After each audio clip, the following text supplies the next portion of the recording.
E aí, gente, tudo bem? Mais uma vez estamos aqui para uma das nossas videoaulas. Meu nome é Pedro Souza, sou professor de Biologia e nosso assunto hoje é o reino fungi.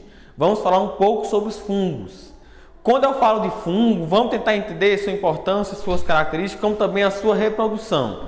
Tente entender que uma das importâncias em relação ao fungo e o porquê da gente compreender é que o fungo ele vai atuar no processo de decomposição. A gente sabe que a gente tem lá na ecologia os produtores, como os quimiosintetizantes e fotossintetizantes, as plantas ou as cianobactérias. A gente tem os consumidores, tanto primário, secundário, terciário, dependendo da cadeia que eu estou estudando. E eu tenho os decompositores. No caso, nos exemplos, a gente tem as bactérias e tem os fungos. Vão funcionar como lixo, como os garis do meio ambiente. Além disso, os nossos fungos vão atuar também no processo de alimentação. Tanto a questão da produção da cerveja, a cevada ela vai ser produzida a partir de um fungo simples, unicelular, certo? A gente vai ver isso. E tem também o exemplo da questão do cogumelo. Lembrando que existem cogumelos que são comestíveis e existem alguns cogumelos que são venenosos. Então, ter atenção em relação a isso. O outro ponto bastante importante é a questão da presença de formação de doenças, ou seja, as doenças fúngicas.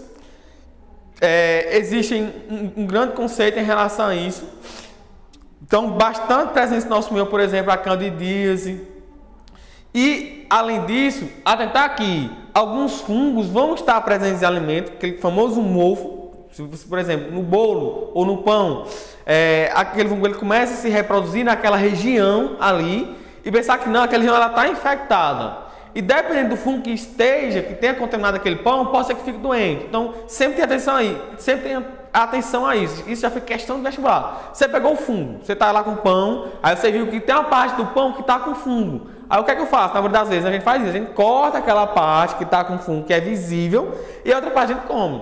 Só que compreendo e tento entender que todo o pão já está contaminado. Só que apenas uma parte daquele pão teve uma reprodução, teve um crescimento mais exagerado. Outro ponto importante em relação à importância é o quê? A questão da simbiose.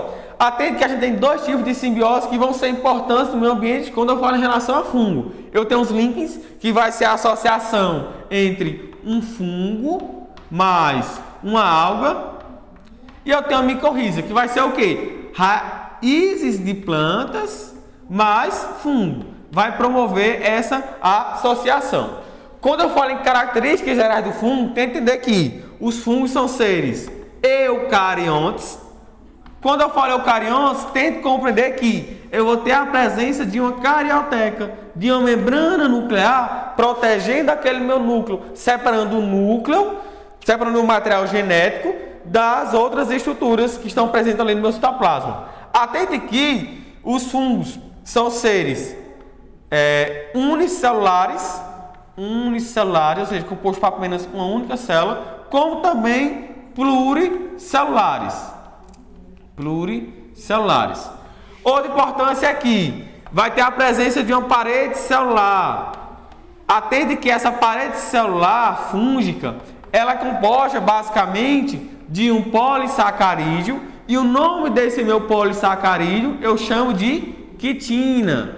Atende que a quitina, ela também vai estar presente na parede vai estar presente na parede do exoesqueleto dos artrópodes. Essa quitina, que é um polissacarídeo de constituição, vai promover uma resistência e proteção nessa minha estrutura celular. Além disso, a outra função é que os fungos eles atuam no processo de reserva. A principal reserva energética que está presente aqui no fungo vai ser o glicogênio. Então, são seres eucariontes, uni ou pluricelulares, em que a parede celular baseada, ela está revestida por quitina, e a principal reserva energética do fungo vai ser quem? Vai ser o glicogênio, reserva animal. Quando eu falo em fungo, a gente sempre tem que lembrar em hifas. Atende que hifas são seres haploides, ou seja, um N, em que existem dois tipos de hifas. Tem as septadas e tem as sinocíticas. As hifas septadas, ela tem uma estrutura em que as suas células, elas estão separadas. Por estar mais separadas, são mais complexas. São mais complexas. Enquanto que a cenocítica, a sua célula não está separada, estão juntas. Então a cenocítica tem uma estrutura simples, certo? Atente que quando as hifas elas se juntam, quando tem um conjunto de hifas, eu vou chamar isso de micélio. Então o que é o micélio? É um conjunto de hifas. Nesse meu micélio, eu quero que vocês atentem a essa região aqui, ó, que é o corpo de frutificação. Corpo de frutificação.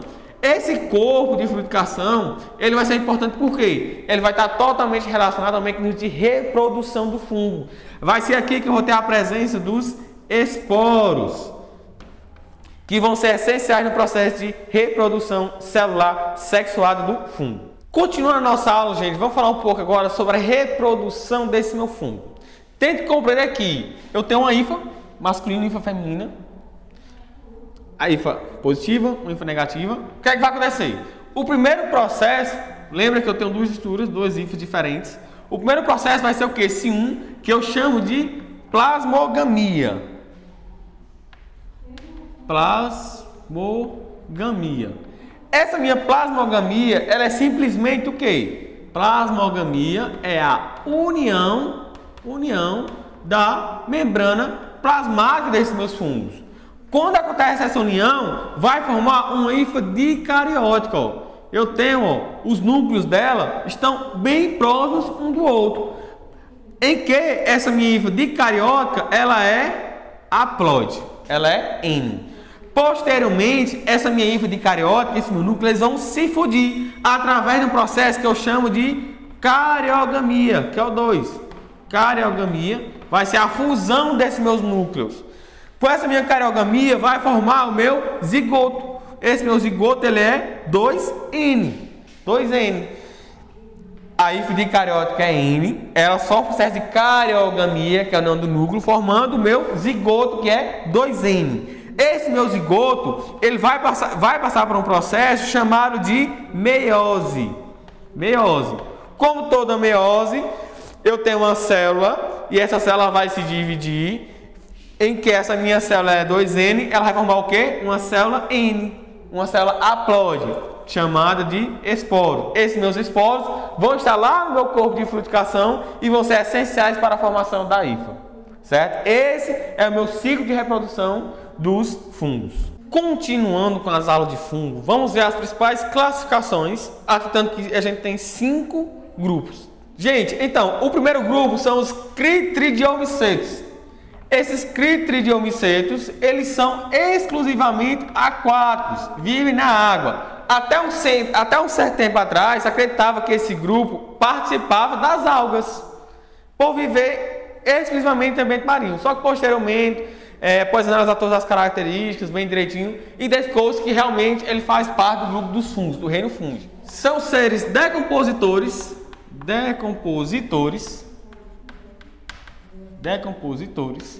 e que eles contêm um flagelo. Eles contêm um esporo, e esse esporo ele é com flagelo. Pronto. Então os critridiomicetos são fungos que vivem na água, certo? São seres que contêm um esporo com flagelo e são decompositores. Quando eu falo do zigomiceto, eu tenho que lembrar que ele é um tipo de fungo em que o esporo ele é sem flagelo, então não contém um flagelo para possibilitar a sua movimentação. São seres exclusivamente terrestres, que vivem apenas em ambiente de terra, e são seres parasitas na sua maioria, parasitas, que nunca comeu do pão mofado, sendo que esse pão ficou contaminado com essa partezinha aqui de fungo, todo o restante também foi contaminado. Então não invente de cortar essa partezinha aqui, ó, que está doente, e comer, certo? Quando eu falo dos ascomicetos, o primeiro ponto que eu tenho que lembrar é que eles vão ser essenciais para a formação do corpo de frutificação. Lembre que o corpo de frutificação está presente principalmente nos seres pluricelulares. Os ascomicetos tanto têm os pluricelulares como tem os unicelulares. Esses ascomicetos, aqui no meu corpo de fluidificação, vai ter a presença de estruturas que eu vou chamar de ascósporos. Ascósporos, certo?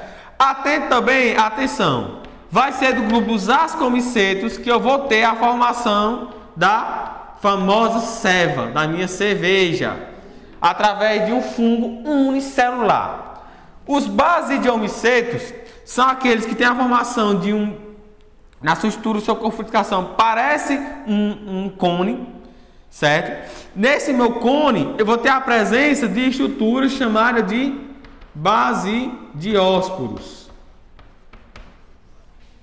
E eu tenho os deutromicetos, que são seres, na sua maioria, sua reprodução vai ser assexuada. A gente ainda não conseguiu identificar um tipo de reprodução sexuada nos deutromicetos. E o principal elemento que eu quero que vocês lembrem dos deutromicetos, que é a sua importância clínica, foi a partir da penicilina, lá na década de 90, década de 80 por aí, que foi formada a penicilina, e a penicilina é a base de um fungo. E esse fungo é um deutromiceto. Bem, gente, encerramos a nossa aula de fungo e até a próxima.